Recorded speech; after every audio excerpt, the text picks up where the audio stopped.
साल 2-3 साल देखनी हम हाँ कि कौन कौन नया गायक लोग लाइव आके रोए कि उनका लोग के गाना उठा के बड़का बड़का सिंगर लोग गा देवत हाँ तो हम सोचनी नहीं कि हो सकेला कि वायरल होके खातिर रोवत होई है बाकी जब हमारा अपना पर बीतल तो हम जान गए समर सिंह गायक बारे उत्तर प्रदेश के बारे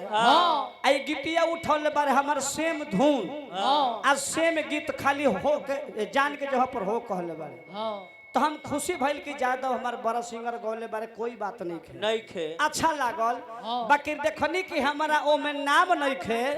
तो हमारा बड़ा बाउर लागल मानी ला गायक हमारा पवन भैया के कि दीपक दिलदार के गाना उठा के गौले तक क्रेडिट दिहले गोलू राजा के गीत उठा के गौले तक क्रेडिट दिहले धर्मवीर सिंह के गाना उठा के गौले तक क्रेडिट दिहले बाकी समर सिंह हमार नाम ना गौले कोनो दिक्कत नहीं खे बाकी सबसे बड़का दोगला हितवा गीतकार हो बाहुन के गीत उठा के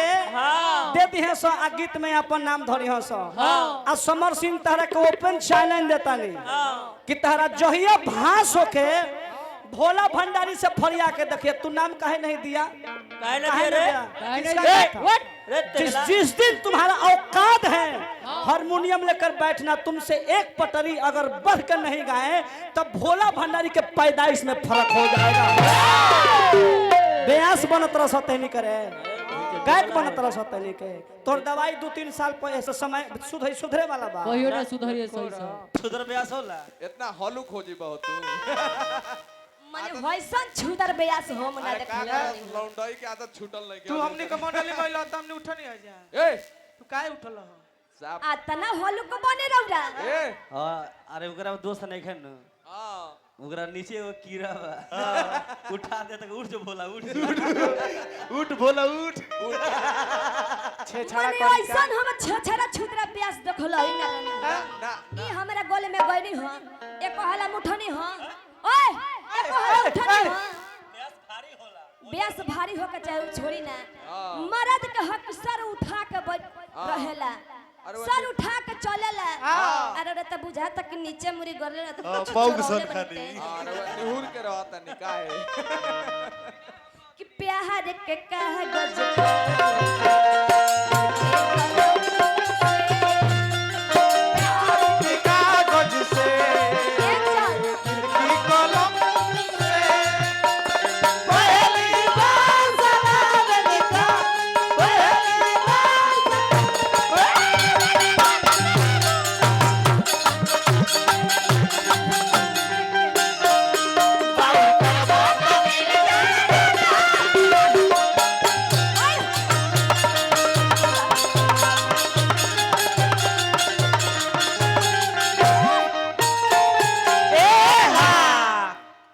का बुझनी हो उ त सुमिरन में बंदा न रलक हो ऐसे जाय दनी हो रौरा कहतनी कि सुमिरन में भ देखतनी लेकिन रौरा बुझा गइल हो सुमिरन के बाद रौरा पगला गनी हो एकरा बाद लागे न गोबर काछ दूसर का परियाई तरह मुंह के बरोबर कर दे ठीक ठीक कहले बने लो बाल्टी में पानी लियल बन लो जग में चाय दे दिलो गिलास उलस खंगार के बाल्टी खंगार के पहुंचा दे ऐसे रहू न कहिले का कि गहुवन का पछे पल्ला त मत धरी छतर खाइतर आइर कोर करे जेवा हलस जाई गहुवन का पछे पल्ला त मत धरी छतरवा उठाई तर और कहि करे जेवा हलस जाई हाथी से हथरा से मत करी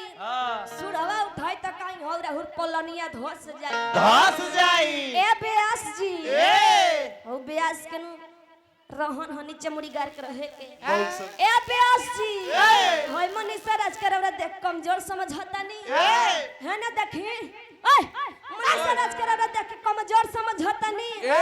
होय सुई बराबर घास तुम तो कोई फार बराबर धस जाई कैसे कहले का कि तू त झूठ के चलावता चलती चलती चलती चलती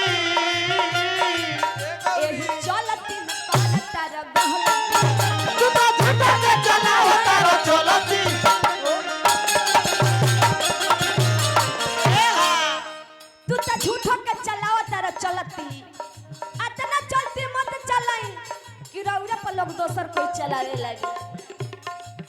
तू त झूठ के चलावता रे चलती एही चलती में करता रे गलती तू त झूठ के चलावता रे चलती एही चलती में करता एही से कहिले ताहरा के एहे ए सोनू सोनू जी आधा किलो जिलेबी अकेले खा गेलो तहर छूटे जाई सगरी पखंड हो सोनू भाई चाहे प्यासा जी के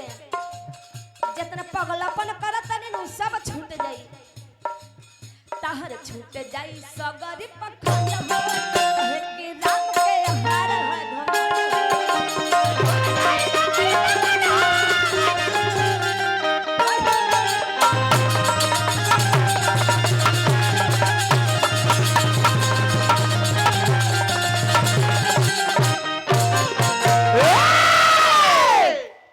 अबे आई तनी